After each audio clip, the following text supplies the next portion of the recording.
Hey everybody, it's your Sam and I'm here with another video. We're back with the Novel Factory 3 and we're going to be doing the last section of these videos until I start drafting in November. We've done pretty much all the layout stuff, all the plotting stuff, except for the actual plot. We're going to go over here to the plot manager, which is like an open book icon on the left hand navigation bar, and this is what opens up.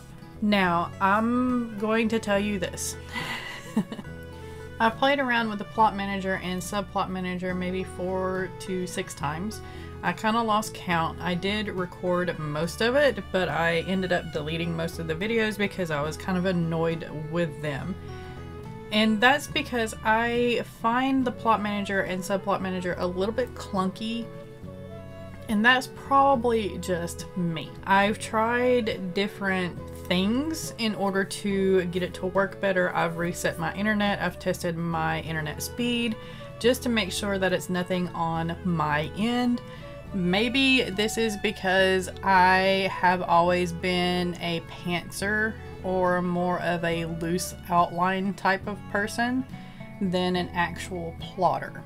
So I want you to take this kind of review, this walkthrough with kind of a grain of salt, okay? Because keep in mind that I don't like plotting heavily. I like having just a bare bones outline, a bare bones plot for me to get from point A to B to C and then all the way into the end. I don't do very detailed things. With that being said, I'm going to show you the plot manager here. It does pop up with a corkboard here, which I think a lot of plotting tools usually do. And they do populate index cards whenever you start plotting here. You can choose templates here. They do have 9 templates. You have character-driven, mystery, crime thriller, detective noir, hero's journey, horror, and the universal plot, romance, a screenplay plot, and a short story plot. So I'm going to go ahead and click on the short story, and this is the note cards that it is going to populate for you should you choose this template. A 7-point system for writing a short story. Act 1 is a character is in a situation with a problem. Act 2, they try to solve the problem but fail, making it worse. In Act 3, they make the final attempt, which may succeed or fail. The consequence is not as expected. You can generate this plot template if you want to. And here is the screenplay.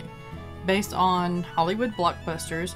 It kind of has a Save the Cat kind of feel. We'll do the universal. Based on the hero's journey, but rejigged to make the terminology more generic and easy to apply across all genres. So these are some of the cards that generate towards that. And if you choose, let's say, mystery, crime, thriller, then these are the cards that will populate if you choose that. I'm going to go ahead and generate this template just so you can see what happens whenever you do so.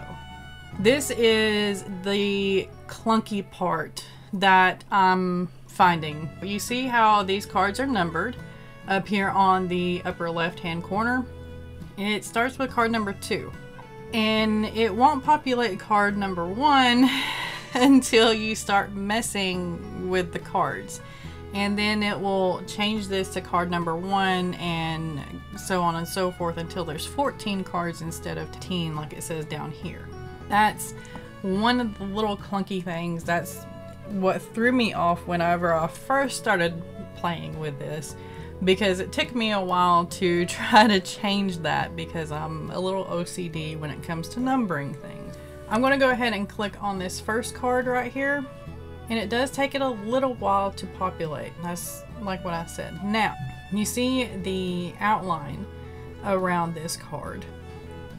Whenever you add an index card, it's going to go after the card that has this outline or the selected card. Just keep that in mind. So I'm going to go ahead and do that just to show you. So I'm going to add index card. And as you can see, it populates after card number 2 because now it has decided to populate card 1. So now we have 15 cards. Alright, I'm going to go ahead and click on card number 1 again.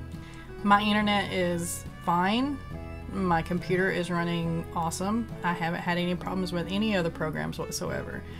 So I think this is just a thing with Novel Factory. Now, you can edit the card by double clicking it and do everything here on the card.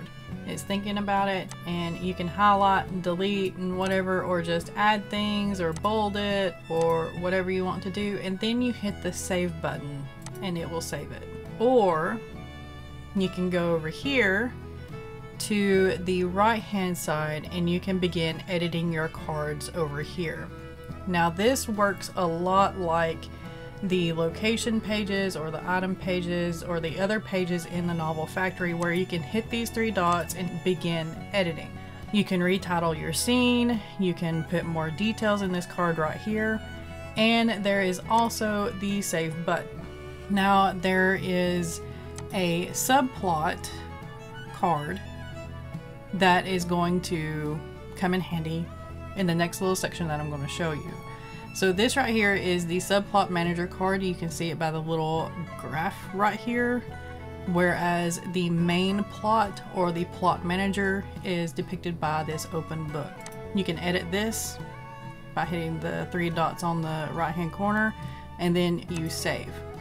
Also over here on the right, which you can't do when you're just editing the card over here, you can choose a main point of view character, and it will populate their picture and their name and all that good stuff. You can also change the date and time. You can also describe the weather, and you can also put in the goal to decision cycle information right here. Now another thing that you can do is you can also link people, locations, and other cards and items. So say I want to do the old ironwood, I just hit link something, which is here at the top, and I link the old ironwood, and that will populate the picture and the info about it right here. Everything is very visual, and you can see at a glance what is going to happen in this first scene, basically, which I think is awesome. It really is awesome. You can do the same with the second card, and so on and so forth. All cards are going to have all of these points over here on the left. Even the new card that you have to fill out yourself, you have to manually fill out yourself, it's not pre-formulated, will have all this, except for the subplot. Over here to the subplot manager, again, it's depicted by this little graph. And as you can see from the plot that we just did, you have your main plot. And that is all the cards that are going to be on the cork board on the main plot, the plot manager. This right here is where you can edit unassigned plot events, and you can actually open the scene up so that you can go to the manuscript page, and you can start assigning it a color, and you can save. So from the subplot, you can go directly into writing that scene or that subplot. This drives me insane because since these are unassigned, I feel like you should be able to pick it up and drag it over here to your main plot or your subplots. That's just me. I'm going to show you how to add a subplot. So each subplot is going to be vertical. It's going to have a thread going through it.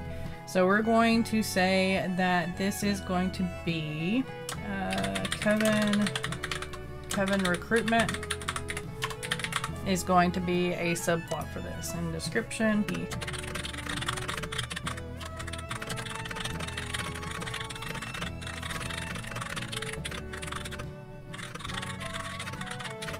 And then you can select a color. So we will put this as green, like a tealy green there.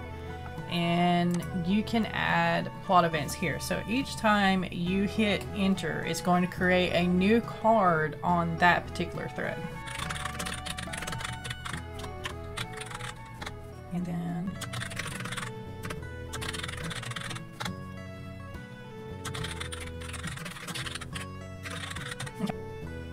can't spell today. So we'll just go ahead and add that subplot. And as you can see, it's that pretty like tealy green color, and the little cards that we added are on here. Now these you can move back and forth, but these you still can't. And you can always add another plot event by clicking on the thread and clicking this plus button. Same over here with the main plot. Now whenever you do this to the main plot, it will create a new card in the plot manager as well. Now as you can see, card number 1 now has new colors. Like I said, it's a little clunky. I'm not sure what I want to do with it, but in the next video I am going to be actually writing in the Novel Factory because it is going to be NaNoWriMo, and I wanted to do my Nano in this program to test it out to see if I like it. Thus far, I've loved it. The only problems that I have with it are the plot manager and the subplot manager. Everything is kind of clunky, it's a little slow. The changes aren't happening as fast as I want them to happen. It just seems to be more work than what it's worth to me. Because again, I am not a plotter. I like having little nice outlines to guide me from one point to the next, and so on and so forth. So if I do get lost on some kind of tangent in the middle of my drafting, I know where to circle back. If you have used the Novel Factory, maybe you have a couple of tips and tricks that make it a little bit easier to use. If so, tell me, share with me. I'd love it. The best part about the plot manager, I think, is building your own. And from there, I find it a little bit easier because I don't have anything over here that's unassigned. For the next little bit, I'm going to be sharing with you what I have accomplished for this month and what I plan to accomplish for National Novel Writing Month as I clear this off and start building my own plot. Enjoy!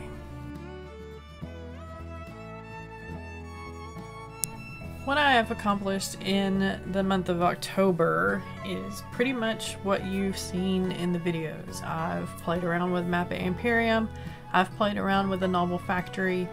I have managed to write some words to try to get back into the flow of writing. Unfortunately, it hasn't been all that much. It's only been about 1,000 words here and there. Honestly, I pretty much took this month as a mental health month. Emotional health month, and it was decidedly needed. I focused on working and just doing what I pretty much felt like doing at the moment, and I still accomplished a lot, and that's great. That's fine with me. I am happy with what I have managed to accomplish this month. Now for NaNoWriMo, I am going to be working with the Novel Factory, or in the Novel Factory I should say, on this witch project. Nita is a green witch or a natural witch, depending on how you want to label her. She is one of those that doesn't really like labels, so she's not necessarily going to toss herself into one group or another. The main plot of the story is going to be her finding her missing brother Shakoba. Shakoba went missing about 2-3 months ago, and she's slowly been gathering information and trying to find a lead where she can actually start her investigation, start hunting him down and finding out what happened. During this book, she finally gets her lead, and she also has a little bit of a run-in with some questionable characters. She also has a run-in with somebody from her past. A member of Shakoba's friends, or friend group, I should say, that kind of became family, but now she finds that he's pretty much abandoned them and abandoned her, and it hurts her more than she dares say out loud. So she's dealing with all that while still trying to run her own business, which has been in the family for hundreds of years, or nearly 100 years, I should say. And she's wanting to take it into basically the next generation, update it a little bit, and she's getting there. So that is the project that I am working on. It's a mystery romance, needless to say.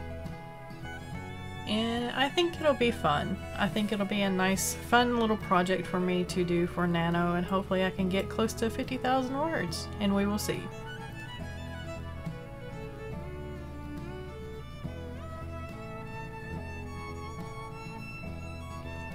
As you can see, I'm also struggling with doing these index cards because they just don't want to save correctly. And I will go a little bit into that at the end of this video and go into my outro as well.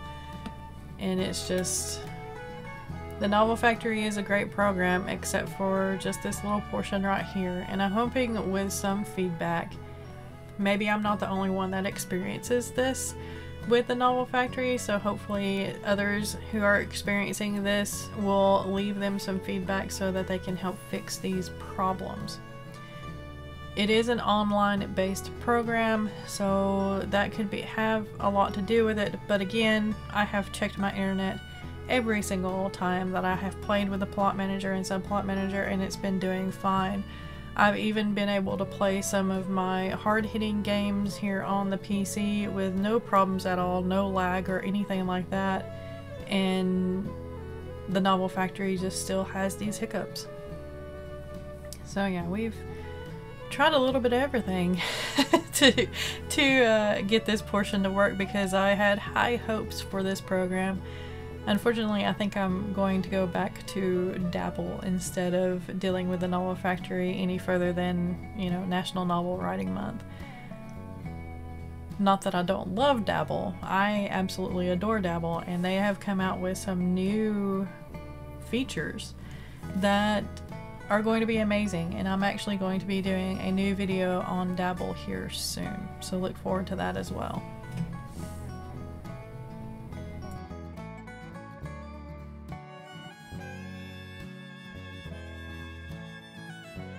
Okay, as you can see, some of the problems that I have with this, the save is just not that great. It's clunky, it's more annoying than it should be. So what I'm going to do is probably not use the Plot Manager or Subplot Manager. Sad to say. It's too much for me to handle. It's detrimental to my sanity and to this project at the moment. Needless to say, this is the worst portion of Novel Factory so far. I'm going to see how well the writing goes in the Novel Factory whenever November starts. Look forward to a couple of vlogs featuring me writing in the Novel Factory and my thoughts on that. So far, the Novel Factory is good. I love the fact that you could have everything in one program. There are ways to link your characters, locations, notes, and items all together. There's visual aspects, you can save pictures and all that good stuff. But my viewpoint on the Novel Factory has changed because of the plotting and things like that. The way it saves things here, I don't find myself using it in the future. I will still use it for NaNoWriMo because I want to give this a 100% chance, if that makes any sense, and go from there. Thank you for watching. Let me know your thoughts on this. I will see you in my next video. Keep writing, keep being creative, stay safe, and be kind to one another. And I will see you next time.